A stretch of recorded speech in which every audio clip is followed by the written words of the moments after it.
ఇది కదా ఆఫర్ అంటే ఇప్పుడు ఎంత కొంటే అంత ఫ్రీ విఆర్ఆ fine silver jewellery Jubilee Hills check post Hyderabad.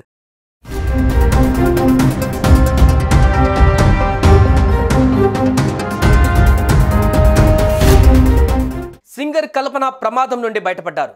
Sleeping pills over dose కారణంగా అపస్మారక స్థితిలోకి వెళ్లిన ఆమె కోలుకుంటున్నట్లు తెలుస్తోంది. కల్పన బహుభాషా నేపథ్య గాయని, కేవలం సింగర్ గానే కాకుండా డబ్బింగ్ ఆర్టిస్ట్ గా, యాక్టర్ గా తనకంటూ ఓ ప్రత్యేక ఇమేజ్ ని సొంతం చేసుకున్నారు. తెలుగు సినీ ఇండస్ట్రీలో ఫేమస్ సింగర్స్ లో కల్పన ఒకరు. 27 ఏళ్లుగా పాటలు పాడుతున్నారు. దేశ విదేశాలలో 3000కు పైగా సంగీత ప్రదర్శనలో పాల్గొన్నారు. ఆమె బిగ్ బాస్ షోలో కూడా పాల్గొన్నారు. ఓ టీవీ నిర్వహించిన పాటల కార్యక్రమంతో ఆమె బుల్లితెర ప్రేక్షకులకు కూడా దగ్గరయ్యారు. దీంతో వారంతా సింగర్ కల్పనకి ఏమైందనేటువంటి ఆందోళన కనబరుస్తున్నారు. కల్పన ఆత్మహత్యకి పాల్పడ్డారా, లేక రోజు వేసుకునే స్లీపింగ్ టాబ్లెట్స్ ఓవర్ డోస్ అయ్యాయా? ఆమె భర్త ఎందుకు దూరంగా ఉంటున్నారు? 2 రోజులు బయటకు రాకపోవడానికి కారణమేంటి అన్న సందేహాలు కలుగుతున్నాయి.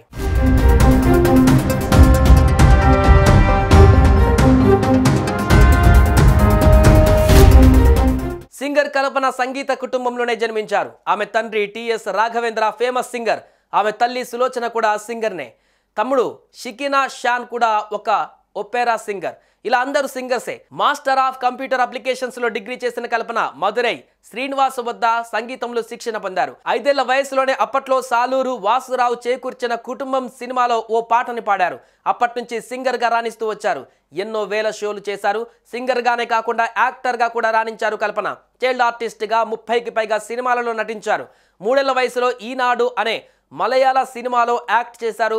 బాలయ్య యాక్ట్ చేసిన సీతారామ కళ్యాణంలోనూ కనిపించారు. సింగర్ గా ఆమె 3000కు పైగా పాటలు పాడారు. తెలుగు, తమిళం, కన్నడ, మలయాళంలోనూ ఆమె పాటలు పాడి మెప్పించారు.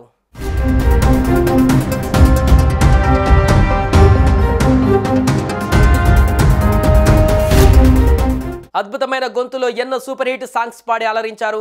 మెలోడీ సాంగ్స్ తో పాటు రాగాలపనమైన పాటలను అనేకం పాడారు. A R Rahman, Ilaiyaraaja, S P Balu, K V Mahadevan, Chitra వంటి ప్రముఖ గాయని గాయకులతో కలిసి అనేక పాటలు పాడారు. కేవలం సింగర్ గానే కాకుండా డబ్బింగ్ ఆర్టిస్ట్ గా, నటిగా తనకంటూ ప్రత్యేక స్థానాన్ని ఏర్పరచుకున్నారు. జీవితంలో ఉన్నతంగా ఎదిగినప్పటికీ ఈ స్థాయికి రావడానికి ఎన్నో అడ్డంకులు ఎదుర్కొన్నారు.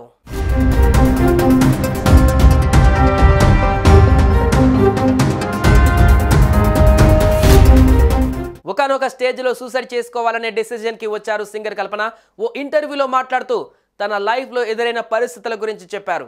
గత 25 ఏళ్లుగా పాటలు పాడుతూనే ఉన్నారు. కానీ 2010 నుంచి దూరంగా ఉంటున్నారు. అప్పటికే 3 పిల్లలు ఉన్నారు.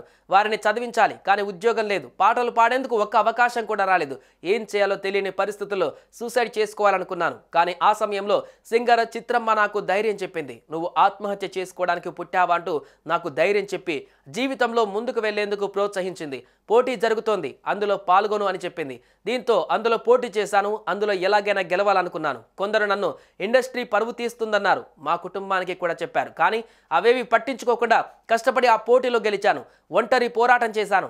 ఆ విజయం తర్వాత నాలో మార్పు వచ్చింది. ప్రస్తుతం చాలా సంతోషంగా ఉన్నానంటూ ఆ ఇంటర్వ్యూలో చెప్పుకోవచ్చారు కల్పన.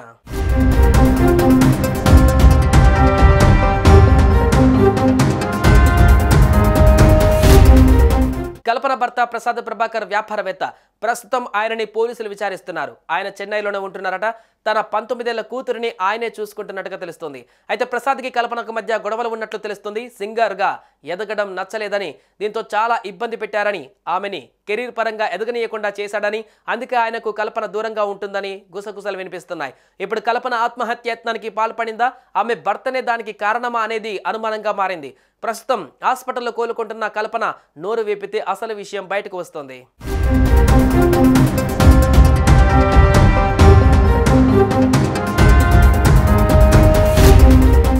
సుమన్ టీవీలో మీ పర్సనల్ అండ్ బిజినెస్ ప్రమోషన్స్ కోసం కింది నెంబర్కి కాంటాక్ట్ చేయండి.